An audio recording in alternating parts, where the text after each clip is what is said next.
What's up, people? It's your girl Adiola. How many Africans still remember the story of Patrice Lumumba? In fact, I will not be surprised that some Africans have never heard about Patrice Lumumba. In this era where African schools don't really teach African history, we learn more about the Queen of England when I was growing up in school than what happened in our own history. And in case you're wondering why you should care about what happened to this man, well, this man, Patrice Lumumba, by the age of 35, had impacted a legacy that so many of our present-day leaders in Africa can only dream of. And he has inspired so many people, and even though he's dead, he's still inspiring people. Recently, the country of Belgium returned the only remnant of Lumumba, his gold tooth. And they tendered some apology, which to me is not enough. I'll tell you why. But for you to understand the gravity of what Belgium did in the Congo, we have to go back in time.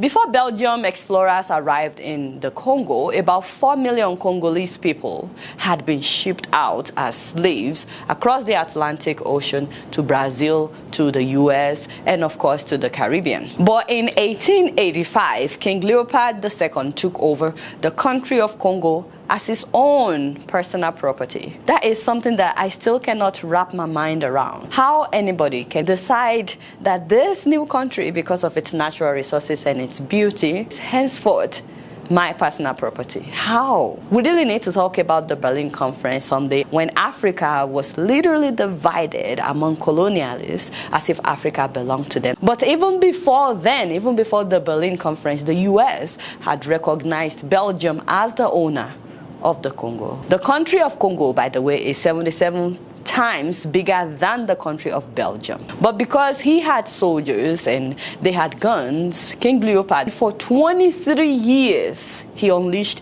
the most brutal enslavement in Africa. King Leopold II forced the people of Congo to extract their own natural resources for him to build Belgium.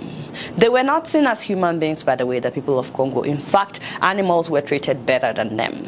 At least 10 million Congolese people were massacred in the 23 years that King Leopold II was in charge of Congo. Many of them were flogged to death. And we're talking about in the 1800s, 10 million people. The population of Belgium today is 11 million, just to put it in perspective. Now, this is different from the millions of Congolese people whom he cut off their hands and their genitals, whom he starved, whom he held their children as ransom. In fact, he cut off the hands of so many children as well, and he burned down so many villages at a time, because anytime they failed to meet the quota of extracting rubber, among other things. If you see how advanced some Western countries are today, make sure that you also know their history, because many countries were built by Africa's natural resources. Now, the situation in Congo was so bad that there was a public outcry all over the world. There were reports of widespread murder, torture, and other abuses in the rubber plantations, and this led to international outcries against King Leopold II. And so the Belgian government took control of Congo from King Leopold, and they decided to make it a colony of Belgium instead of a country of slaves that are being treated anyhow. So in 1908, Congo became a colony of Belgium, which is also a sad joke, because you can't even compare the two countries population-wise, not to talk about how big, how vast Congo is compared to Belgium. Like I said, Congo is 77 times bigger than the country of Belgium. And as of that time, if the history statistics was anything to go by, the population of Belgium was about 2 million, and the population of Congo as of that time was more than 9 million, according to Statistica.com. And that is despite the fact that for 23 years before that, about 10 million Congolese people had been killed. But then, of course, Belgium had guns, and they had the army. And though they were now a colony of Belgium, Belgium still treated them as less equal. Under Belgian rule, natives had virtually no political voice and had no rights to own land or travel around the country as they pleased. Although they could attend primary schools, the only other form of further education available to most natives was either in Catholic seminaries or the colonial army. Only in the year 1950, nearly half a century into the colonial era, were native Congolese permitted to attend the same secondary schools as the children of Belgian settlers. Just imagine, this is your country. People came to your country and suddenly you are not human anymore. They were not even allowed to be educated beyond secondary school until about the 50s. While natives were encouraged to train as clerks, traders, miners, and mechanics, they could not become doctors, lawyers, or architects. In sharp contrast to British colonial policy, which generally relied on a level of joint enterprise between natives and the colonial administration, the Belgian approach was aimed at ensuring complete dependence on Belgian manpower and expertise. It was in the 50s, by the way, that we started knowing about Patrice Lumumba, who was part of the movement for independence in Congo. He was a poet, and many of his writings at that time had anti-imperialist themes, and so it caught the attention of the colonialists. He was also a journalist and a clerk at the post office. So as he became more and more popular with agitations for independence, the authorities wanted to keep him in his place. They wanted to teach him a lesson. So after a study tour in Belgium in 1956, he was accused of embezzling $2,500 from the post office where he worked. And so for that, he was jailed for 12 months. But instead of that keeping him down, that actually made him more determined and more committed to the cause of seeking for independence. He just totally kicked against anybody coming into his country and treating him like an animal. He was only 31 years old at that time, by the way. And then in 1958, when he was 33 years old, was when he founded his own party, the Movement National Congolese, MNC, focusing on independence, state-led economic development, and of course neutrality in foreign affairs. So all this, the fact that he's not dependent on Belgium, put him ahead of his contemporaries. There were other people agitating for independence as well, but they still wanted to be dependent on Belgium. But his philosophy was that Africans don't need to depend and that they have everything they need to be self-sufficient. You guys remember we've talked about how blessed the Democratic Republic of Congo is. The natural resources, the vast rivers, and everything that they have should make them even better than Dubai of today. So that same year, he attended the All-African People's Conference in Accra, Ghana, which was hosted by Ghanaian Kwame Nkrumah. Kwame really loved Patrice, by the way. He really admired him. And this is where his speech in Ghana inspired a lot of Africans of like-minded. And then a year later, Lumumba was arrested for inciting an anti-colonial riot in Stanleyville, Congo. 30 people were killed that time, and then he was sentenced to 6 months in prison. But you know, despite Lumumba being in prison, his party, the MNC, won a majority in the December local elections in the Congo.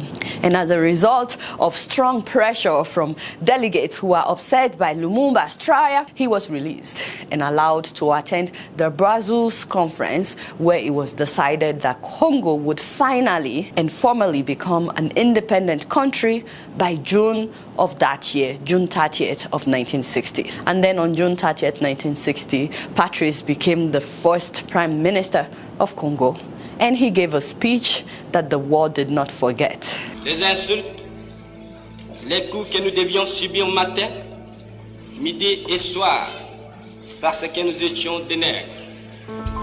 Qui oubliera qu'à un noir, on disait tu, non certes comme à un ami, mais parce que les voix honorables étaient réservées aux seuls blancs. This man, at the age of 35, spoke without apology about how his people had been treated by Belgium. Nous avons connu que nos terres furent spoliées au nom des textes prétendument légaux qui ne faisaient que reconnaître les droits du plus fort.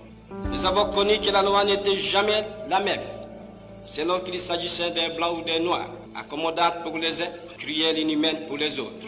We'll definitely put the link to the full speech in the description below so you guys can watch it, but it was packed. That speech did not sit well with Belgium. Keep in mind, by the way, that his speech that day was in response to the speech given by King Baldwin. While he was granting them independence, he went on into praising King Leopold II, saying that he didn't come as a conqueror, but he came to civilize them. L'indépendance du Congo constitue l'aboutissement de l'œuvre conçue par le génie du roi Léopold II, entreprise par lui avec un courage tenace et continuée avec persévérance par la Belgique. Il demande surtout de ne rien changer, si on n'est pas sûr de faire mieux. Nobody criticized King Leopold for what he had said. He said all these things, and the president, you know, they had the prime minister and they had the president. The president, when it was his turn, he just got up and thanked the king for his speech. But when it was time for Patrice to speak, he decided to say what was actually in the minds of so many of the Congolese people. He was not afraid of what could happen to him. Les images ont été perdues, la voix est restée. Nous avons connu les ironies, les insultes, les coups que nous devions subir matin, midi et soir, parce que nous étions des nègres. But as expected, that speech did not sit well with Belgium. It didn't even sit well with the West because according to history books, most European journalists that reported that speech, because you know it was televised, they were shocked by Lumumba's speech. And Western media criticized him instead of praising him for what he said. In fact, Time magazine at that time characterized his speech as a venomous attack. Many people feared that his speech was a call to arms, was going to incite Africans to start attacking them. One thing that Belgium and the US realized that day was that they would not be able to control Patrice Lumumba and that he would not willingly give his country's natural resources to them. Now, when you have time, guys, try to read this article titled "The DRC and America's Nuclear Weapons," because throughout the 1940s and the 1950s, the Congo was actually #1 supplier of uranium to the US. In fact, 80% of the uranium that America used to build the nuclear bombs that were launched against Japan during the World War II in 1945, which made the US win, originated from the mines of Congo. So you can see how not just Belgium but the US also needed access to the resources of the Democratic Republic of Congo. So Patrice became a stumbling block for them, which is why till today there are several debates about whether or not the US, the CIA, is involved in the killing of Patrice Lumumba or not. 2 months later, with the CIA, with White House approval, decreeing that he should be assassinated. Giving independence to an African colony was okay for them as long as it didn't disturb existing business arrangements, as long as the European country could continue to own the mines, the factories, the plantations. Also, political science professor Stephen Weissman, who served on the staff of the House of Representatives Subcommittee on Africa from 1979 to 1991, had this to say. Now, most Americans, and even many diplomatic historians, are not aware of what I'm going to discuss here, of the fact that there was a CIA role in the assassination of Patrice Lumumba. And then, of course, he said that this was denied. The Church Committee, a committee of the United States Senate, investigated this and determined Lumumba was killed by Congolese rivals. It does not appear from the evidence that the United States was in any way involved with the killing. But this is a mistake. The CIA station chief, Larry Devlin, participated along with the Belgian officials and Congolese on the CIA payroll, in the decision to transfer Lumumba to this secessionist state of Katanga. Also keep in mind that Democracy Now! In 2011 interviewed a former CIA agent who had this to say about what happened. CIA had developed a program to assassinate Lumumba. The operation didn't work. They didn't follow through on it. It was to give poison to Lumumba. And they couldn't find a setting in which to get the poison to him successfully in a way that it wouldn't appear to be a CIA operation. I mean, you couldn't invite him to a cocktail party and give him a drink and have him die a short time later, obviously. And so it was not a surprise after he gave that speech that within 7 days of him becoming a prime minister, rebels sprung up in different parts of the country wanting to take power from Patrice. And then Belgium said that they were going to help him to stop the rebels. But guess what Belgium did? They brought in soldiers to work with the rebels so that they could overthrow Patrice. So Patrice asked for help from the United Nations, and they said no. And so guess what he did? He turned to the Soviet Union, enemies of Belgium, enemies of the US. You know, the understanding was if the Soviet Union should help Patrice, they may now have access to the uranium to build nuclear weapons, which the other parties don't want. And so the US and Belgium allegedly sponsored to get rid of Patrice Lumumba. They handled it by the chief of station talking to Mobutu about the threat that Lumumba posed, and Mobutu going out and killing Lumumba, having his men kill Lumumba.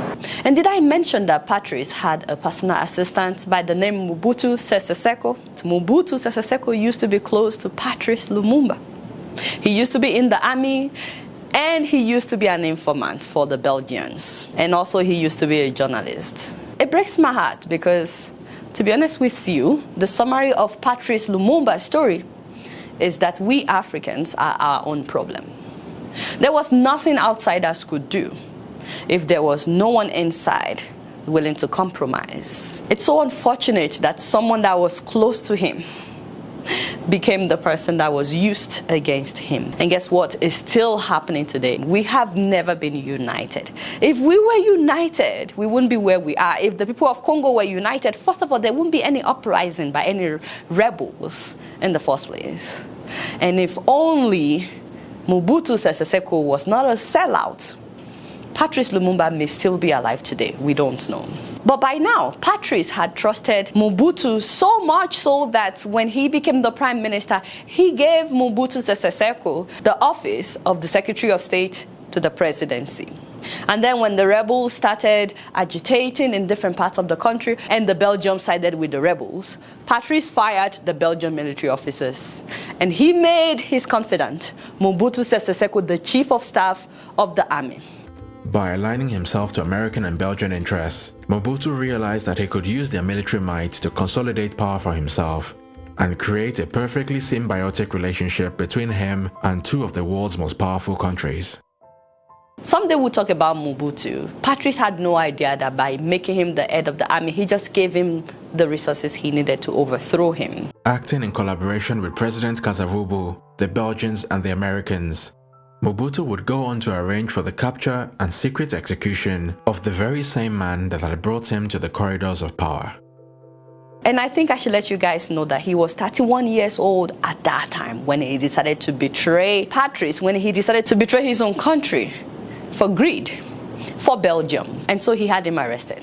Following his capture by crack commandos of strongman Colonel Mobutu, taken to Mobutu's headquarters past a jeering, threatening crowd, Lumumba was impassive at this lowest ebb of his stormy career. Mobutu watched as his troops manhandled Lumumba, but promised the pro-red Lumumba a fair trial. And of course, after torturing Patrice and his men that were arrested with him, he had the firing squad shoot them, and their bodies were thrown into a shallow grave. But of course, the following morning, they decided to make the bodies disappear, and they wanted to prevent a burial site from being created so that people would not be going there. And so Belgian officer Gerard Souete and his team dug up and dismembered their bodies and dissolved their bodies in sulfuric acid while their bones were grounded and scattered. The only thing that remained of Patrice Lumumba was his gold tooth. And that officer took it to Belgium, where it has been for the last 61 years. On the 21st of January, they dismembered the corpses and dissolved them in sulfuric acid, secretly saving 2 teeth from Lumumba's body as a trophy. And that's what was now returned. So Patrice could finally get a befitting burial in his own country. And that's why I said, personally, I don't think that it's enough to say we're sorry. I mean, with all that they did, Congo has not recovered from what the Belgians did. And Mobutu went on to be one of the worst dictators in Africa for 3 decades. And even now, Congo has not gotten on its feet. You know, I think that there should be some kind of repatriation for the damage done in Congo, for taking democracy from them. Although I will not suggest giving money or anything to African leaders as repatriation, because it would not get to the people. They would, you know, steal it, embezzle it. Let me know what you guys think to compensate the people of Congo for killing their hope. So the funny thing is, Belgium has expressed regrets, but the US has not said anything or even acknowledged its role, whether or not it was involved in the killing of Patrice Lumumba. Let me know what you guys think about that. But more importantly, if you notice, I kept stressing his age and Mobutu's age. when they both made history. And it's because I want to encourage us, young people of Africa today, that we've become complacent. We need to wake up. We don't even know the power that we have. A lot of people that made impact in their time, they were young. We are leaving all the decision making about our continent in the hands of older men, many of whom do not care about our countries. Many of our presidents today in Africa still enjoy being puppets in the hands of France, for example. We have 20-something-year-olds, 30-something-year-olds that are medical doctors, engineers, inventors, doing amazing things. You know, that's your prime age, 40s, 50s. When would we step into steering the affairs of our countries as well in our prime age? If Patrice could touch the world at 35, if Thomas Sankara was only 37 when he was killed, I made a video about his life, his exploits, and the things that he did in the short time that he was head of state. We'll put that link in the description below. But if they could do all that, what are we doing with our time? Because someday we'll also become history, and people will talk about what we did or what we did not do. May the soul of Patrice rest in peace. He was indeed a father of democracy in Africa. You guys now don't know much. Guess what? I'm just keeping it real. If you've enjoyed this video, by the way, please click the thumbs up button and please share it. Just copy the link, share it on your social media platforms. And if you're yet to subscribe to this channel, what is it that you want us to do for you? You want us to beg you? All right, here is your beg right there. We just begged you. Please click the subscribe button. It is free and it's just for you to know whenever we upload a new video. All right, y'all, it's been real and I'm keeping it right up in here. Don't forget to follow me on Facebook, Twitter, and Instagram. And if you're yet to subscribe to my channel, I'm watching you on Plasma TV. Press the subscribe button and the bell button. Until next time, I'm gonna see you all later. Peace out.